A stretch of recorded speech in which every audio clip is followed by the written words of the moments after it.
Hello बच्चों, पिछले lectures में हमने velocity, acceleration and equation of motion के बारे में पढ़ लिया था। ठीक है, आज हम जो हमारा काइनेटिक्स चैप्टर है इसका कोर टॉपिक पढ़ने वाले हैं। उसका नाम है मोशन अंडर ग्रेविटी। अब मोशन अंडर ग्रेविटी क्या है कि आपने देखा होगा कि किसी खिलाड़ी ने हवा में शॉट मारा और वो बाउंड्री के पार चला गया या किसी फील्डर ने उसे पकड़ लिया। ऐसा क्यों हो रहा है? मैंने इस पेन को ऊपर फेंका और वापस नीचे केस कर लिया, तो ये पेन ऊपर गया और वापस नीचे आ गया। ऐसा क्यों हो रहा है? तो इसी क्यों का आंसर आज हम यहाँ पे ढूंढने वाला है और उस टॉपिक का नाम है मोशन अंडर ग्रेविटी। ठीक है, तो मोशन अंडर ग्रेविटी हमारा टॉपिक है। अब मोशन अंडर ग्रेविटी में हो क्या रहा है ये सब अपन इसमें पढ़ेंगे। तो क्या होता है वास्तव में कि acceleration produce in a body due to force of gravity is called acceleration due to gravity. ठीक है, acceleration produce in a body due to force of gravity is called acceleration due to gravity. ठीक है, और जो हमारा ये acceleration है इसको हम किस सिंबल से रिप्रेजेंट करते हैं? तो उसको हम रिप्रेजेंट करते हैं जी से।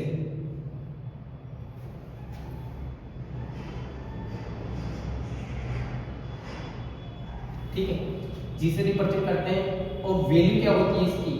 तो वैल्यू होती है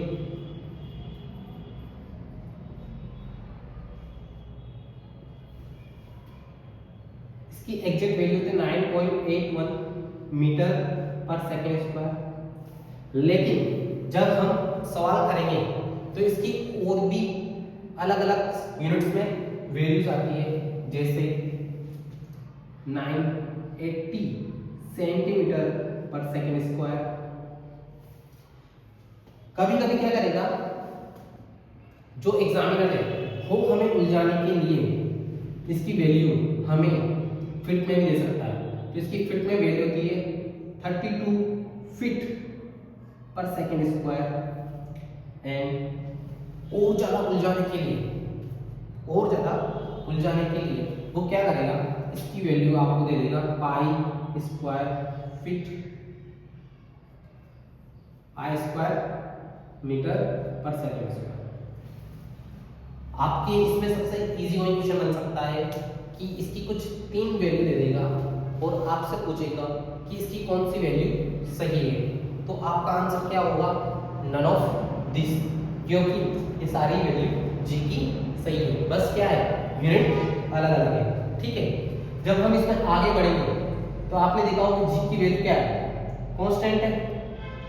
जी की वैल्यू कांस्टेंट है। लेकिन जब हम आगे बढ़ेंगे इसमें, जब हम अलग अलग प्रॉब्लम्स को फेस करेंगे तो हमें यहाँ पे जी की वैल्यू को कांस्टेंट मानते हुए चलना पड़ेगा। ठीक है, तो यहाँ पे हमारे पास 2 कंडीशंस आ जाती हैं। तो 2 कंडीशंस कौन कौन सी है? कंडीशन नंबर 1, कंडीशन नंबर 1 क्या है? Absence of air.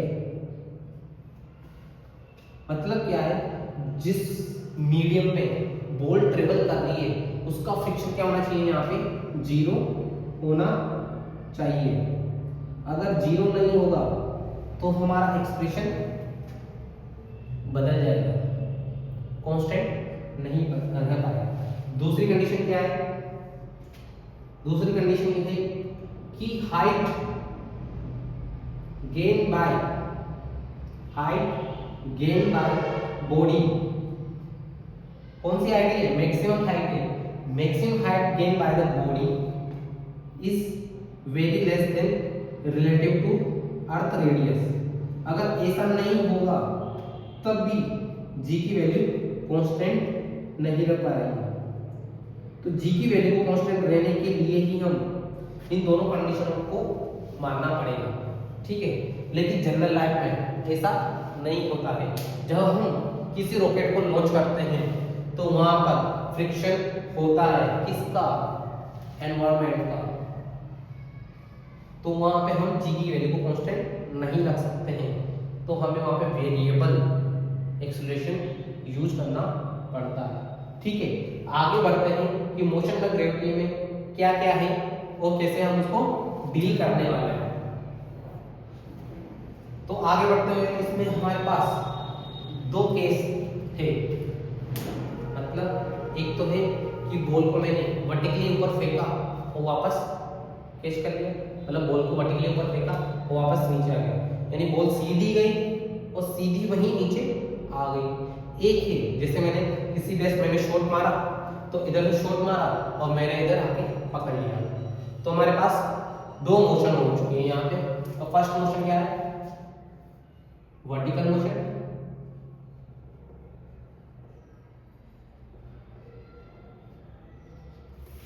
ठीक है, और सेकंड क्या है, projectile motion.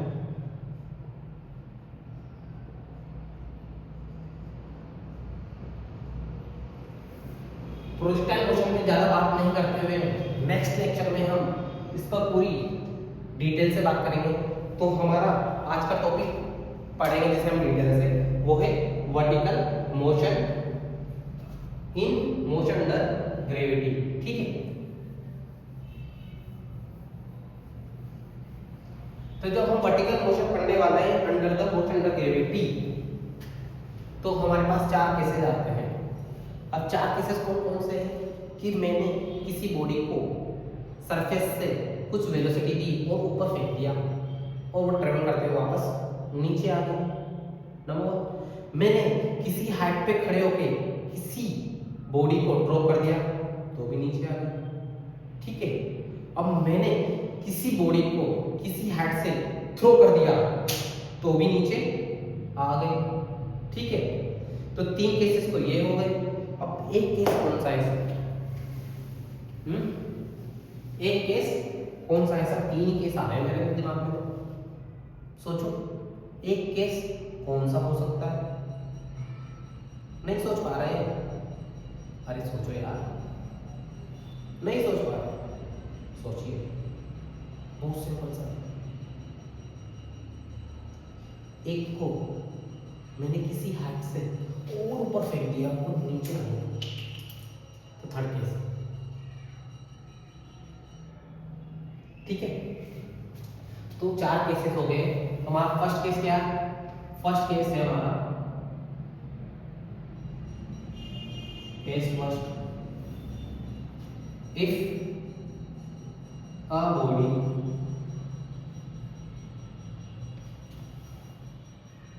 projected vertically upward from ground, a body is projected vertically upward from ground। ठीक है, तो ये हमारी सरफेस, ठीक है, ये हमारी सरफेस हो गई और ये हमारी बॉडी हो गई।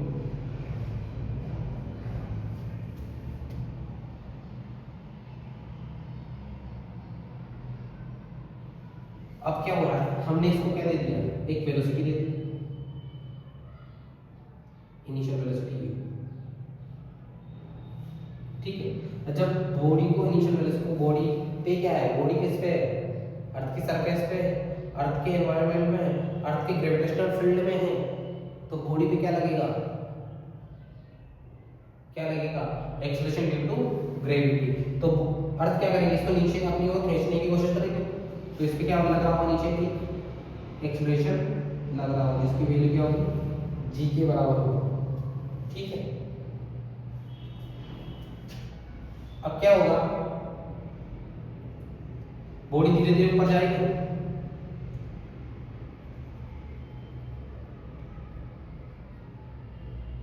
बॉडी धीरे धीरे ऊपर जाएगी,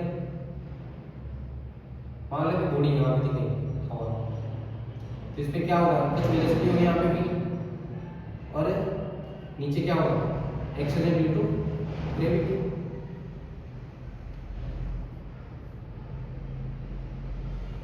तो यहाँ पे क्या है, जब बॉडी अपवर्ड मोशन कर रही है, जब बॉडी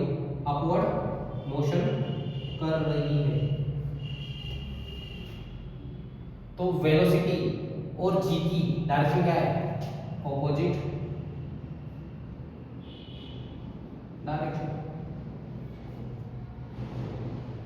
जब ऑपोजिट डायरेक्शन है तो हमने जब इक्वेशन ऑफ मोशन पढ़ी थी उसका यूज हम यहाँ करने वाले हैं।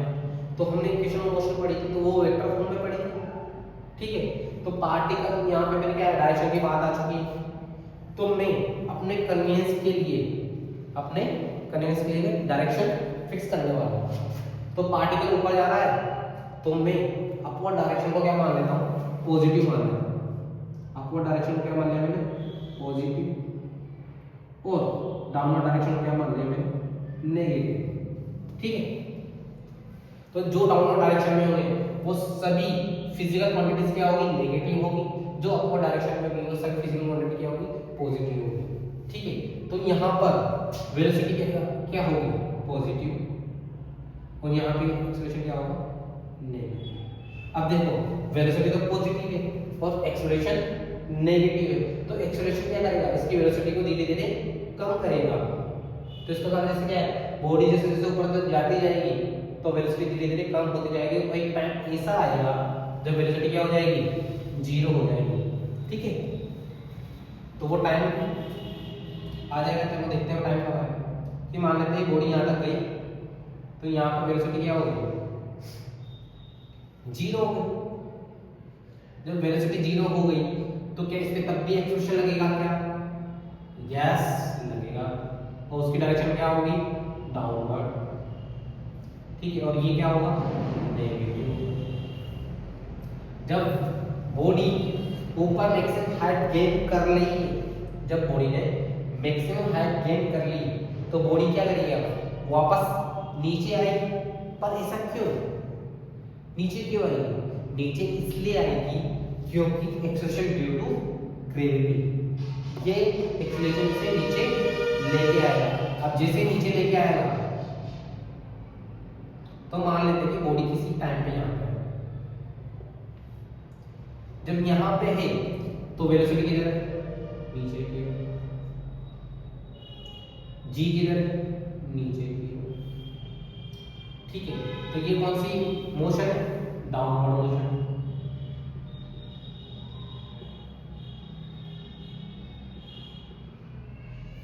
डाउनवर्ड मोशन में क्या हो रहा है, वेलोसिटी क्या है,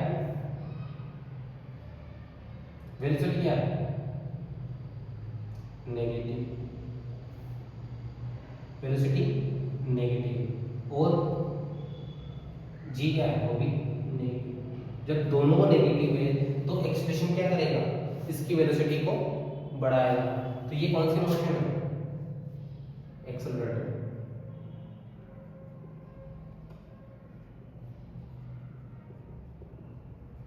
यहाँ पे क्या हो रहा है, वेलोसिटी पॉजिटिव थी, एक्सेलरेशन नेगेटिव था, तो ये दोनों क्या कर रहे थे, एक एक्सेलरेशन क्या कर रहा था, इसकी वेलोसिटी को कम कर रहा था।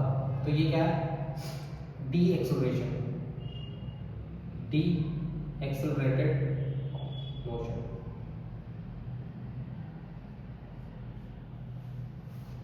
ठीक है, तो बॉडी धीरे धीरे नीचे गया है, तो बॉडी जब यहाँ पे पहुंच जाएगी तो किसी वेलोसिटी से टकराएगी।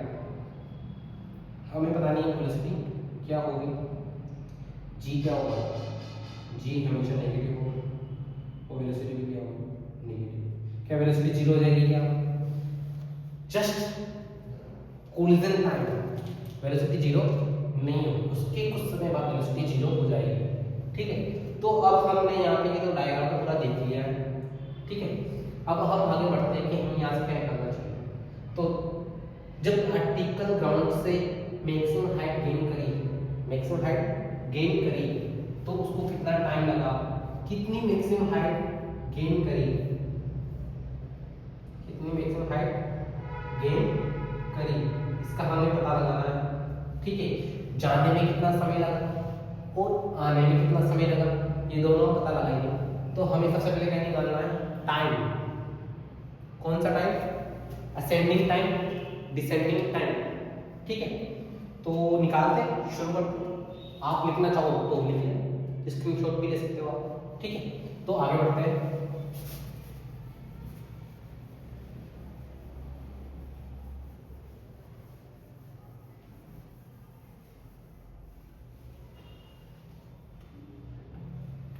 तो सबसे पहले निकालना है हमें टाइम ऑफ फ्लाइट।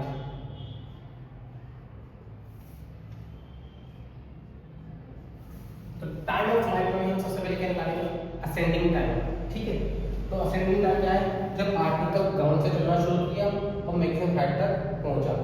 तो हमारे पास इनिशियली क्या है, इनिशियल वेलोसिटी दे रखी है, एक्सेलरेशन दे रखा है और फाइनल वेलोसिटी दे रखी है।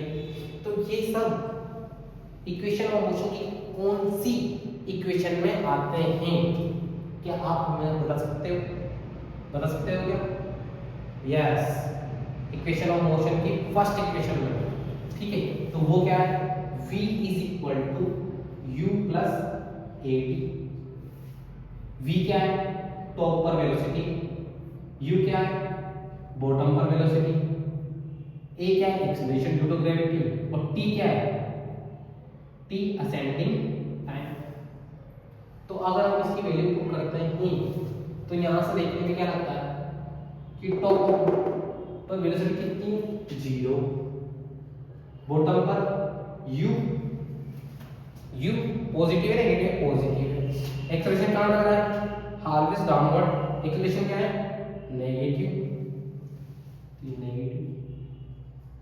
t ascending. ठीक है, तो यहाँ पे क्या है, t ascending is equal to u by g। ठीक है, तो ये तो आ गया है कि बॉडी का सरफेस से ऊपर जाने का टाइम। ठीक है, अब हमें क्या निकालना है, डिसेंडिंग टाइम, कि बॉडी मैक्सिमम हाइट से कितना नीचे आने में कितना टाइम लगता है। ठीक है, तो डिसेंडिंग टाइम वाला बात करते हैं।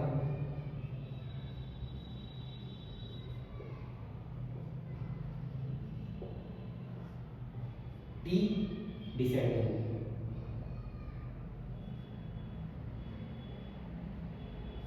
ठीक है। तो अब यहाँ पे देखिए,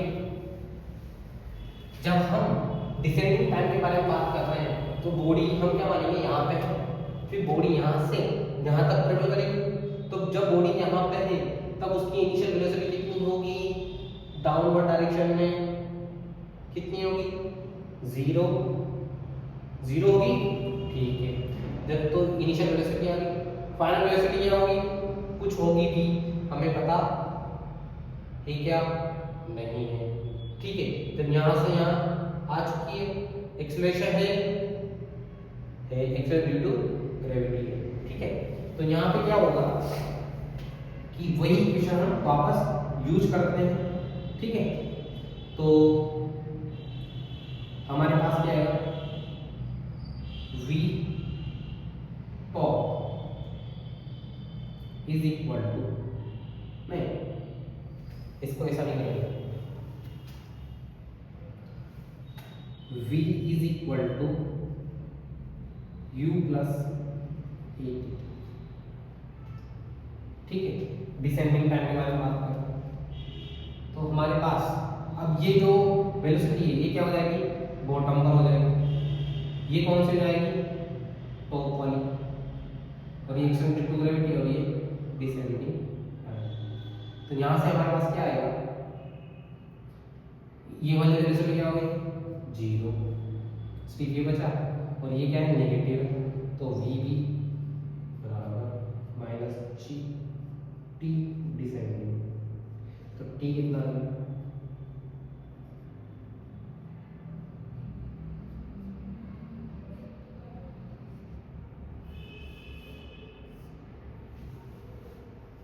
ठीक है। अब आप सोच रहे हो सर यहाँ तो v भी है, यहाँ पे u है, तो v भी कैसे निकालेंगे, v भी कैसे निकालेंगे।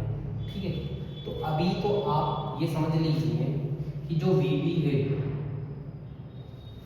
है वो u के बराबर ही होता है। मतलब जितनी वेलोसिटी यहाँ से ऊपर जाने पे थी उतनी वेलोसिटी से ये यहाँ पर टकराएगा। अब ऐसा क्यों है ये मैं आपको बाद में बताऊंगा, इसमें घबराने की कोई बात नहीं है। ठीक ठीक है। अब हम आगे क्या करेंगे कि अगर एयर फ्रिक्शन है तब टाइम कितना होता, एयर फ्रिक्शन है तब टाइम कितना लगेगा यहाँ पे, ठीक है। तो आप ये दोनों इक्वेशन लिख लीजिए और हम आगे बढ़ेंगे, इसमें टाइम निकालना पड़ेगा हमको, ठीक है। तो मैं इधर वाला डायग्राम निकाल देता हूँ, अब अपने काम का नहीं रहा।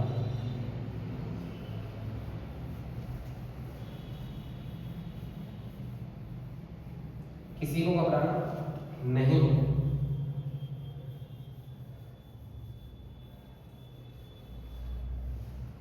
ठीक है।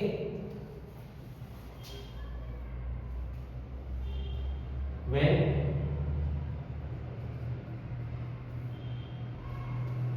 air when in air presence air present मतलब क्या है, friction due to medium is not equal to zero, मतलब वहां पर फ्रिक्शन के कारण कुछ एक्सीलरेशन है जो बॉडी की मोशन का ओपोज करेगा, ठीक है। तो बॉडी की मोशन का ओपोज करेगा, तो यहाँ पे फर्स्ट में बात कर रहा हूँ अपवर्ड मोशन के बारे में, कि जब मैं किसी बॉडी को ऊपर की ओर फेंकूंगा तब उसकी मोशन क्या होगी। तो ये रही मेरी बॉडी, मैंने ऊपर फेंक दिया यू वेलोसिटी से, ये कुछ हाइट गेन करेगी, ठीक है। इस पर जब ऊपर फेंकूंगा तो एक्सेलरेशन ड्यू टू ग्रेविटी कितना लगेगा, नीचे। अगर मैं अपवर्ड मोशन को पॉजिटिव डायरेक्शन को पॉजिटिव और नीचे को नेगेटिव मानते हुए चलता हूँ, ये आपके करंट सीक्वेंस के अकॉर्डिंग है, आपकी जो इच्छा हो मान सकते हैं, आप ऊपर को नेगेटिव नीचे को पॉजिटिव मान सकते हो, तभी आंसर सही आएगा, इसमें घबराने की कोई बात नहीं है। क्यों नहीं है, क्योंकि अपन सवाल करेंगे वहां पे आप सब सीख जाओगे, ठीक है। तो ये जी डाउनवर्ड, अब जैसे जैसे बॉडी ऊपर जा रही है तो उस पर फ्रिक्शन ड्यू टू मीडियम किधर होगा, डाउन होगा, नहीं होगा, वही तो रोकेगा ऊपर, ऊपर जाने से क्या करेगा, फ्रिक्शन क्या करता है, मोशन का अपोज करता है, तो वो भी किधर होगा, डाउनवर्ड होगा, ठीक है। एयर के कारण है रेजिस्टेंस, ठीक है। तो टाइम ऑफ फ्लाइट निकालेंगे, एक मैक्सिमम हाइट पे जाएगा, तो पहले क्या निकाले अपन, हाइट निकाल लेते हैं। तो हाइट कहां से निकाले, हमारे पास एक इक्वेशन थी, एक इक्वेशन थी हमारे पास, कौन सी, v स्क्वायर बराबर u स्क्वायर प्लस 2as, ठीक है। ये क्या होगा, टॉप पर वेलोसिटी, इनिशियल वेलोसिटी, और ये एक्सेलरेशन ड्यू टू जो यहाँ प्रेजेंट है।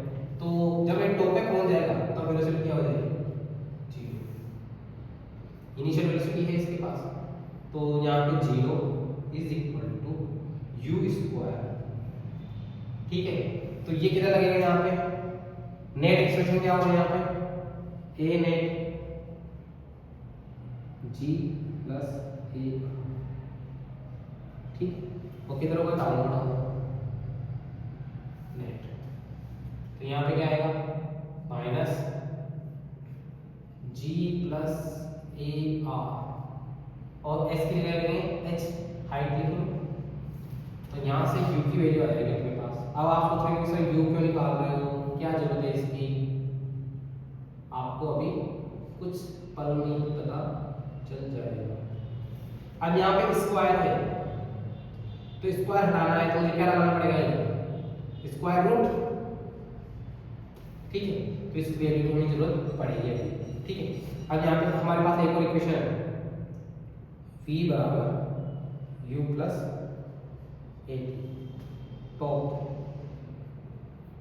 बॉटम नेट, तो ये तो क्या हो जाएगा, zero, u minus g plus ए आर टी टाइम, ये कौन सा टाइम है, ऊपर जाने का, तो यहाँ असेंडिंग लिख सकता हूँ क्या, या टी अप लिख देता हूँ, आप आराम से समझ जाओगे। टी अब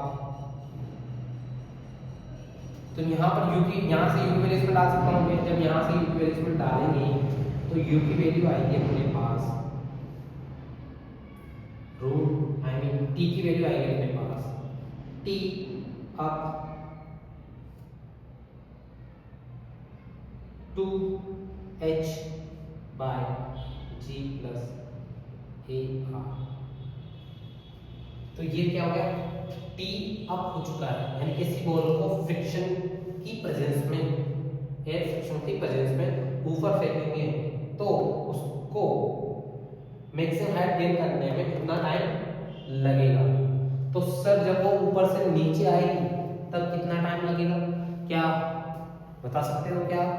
तो सिमिलर जैसा हमने ये किया है सेम वैसा ही हम अभी इधर करने वाले हैं, और फिर हम उनमें कंपैरिजन करेंगे कि ऊपर जाने में ज़्यादा टाइम लगता है या नीचे आने में ज़्यादा टाइम लगता है। ठीक है, तो देख लेते हैं ये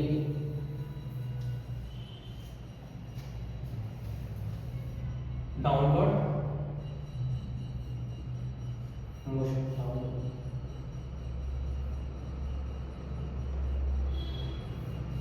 ठीक है।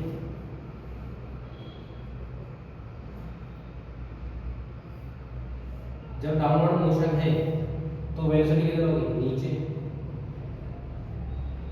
एक्सलेशन किधर होगा, नीचे।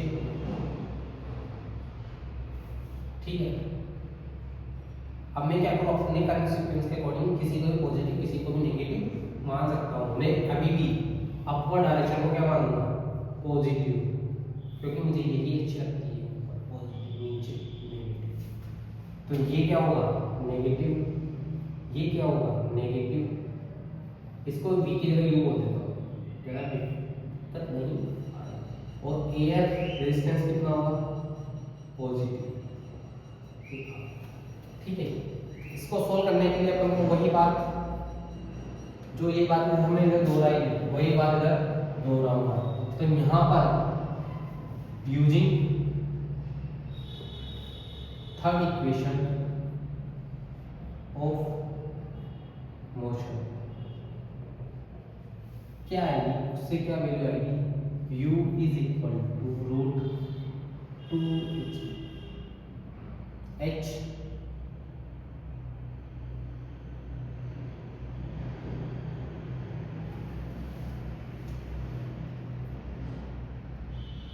कुछ गड़बड़ कर दी।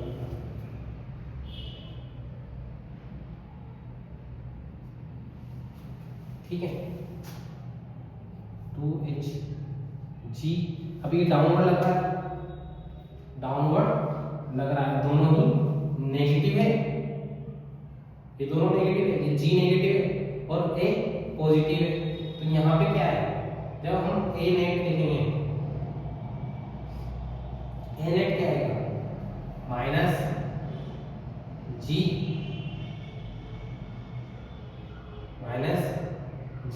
Minus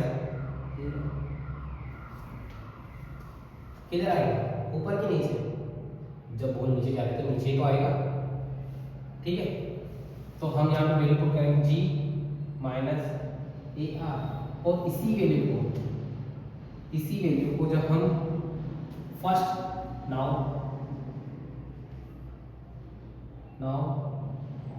using first equation of motion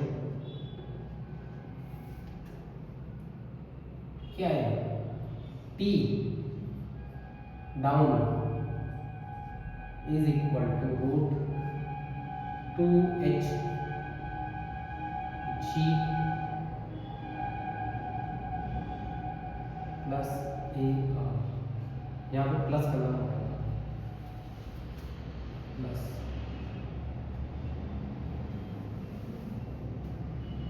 ठीक है,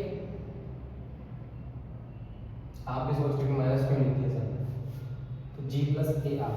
अगर हम कंपैरिजन करते हैं कि जब कोई फ्रिक्शन नहीं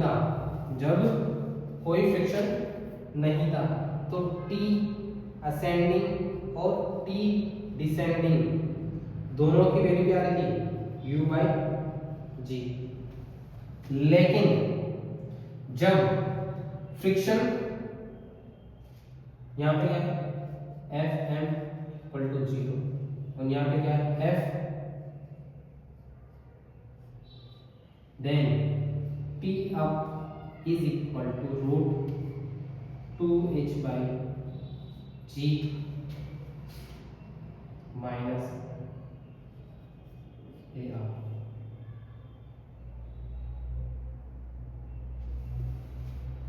ठीक है, and t down is equal to 2h g plus A r. अब यहाँ से कंपैरिजन करने पे क्या है, अगर इसकी वैल्यू क्या होगी हमेशा जी से ज़्यादा होगी, तो ये ज़्यादा तो ये डाउन कम, तो ऊपर से नीचे आने में क्या लगेगा, कम टाइम लगेगा, ऐसा है।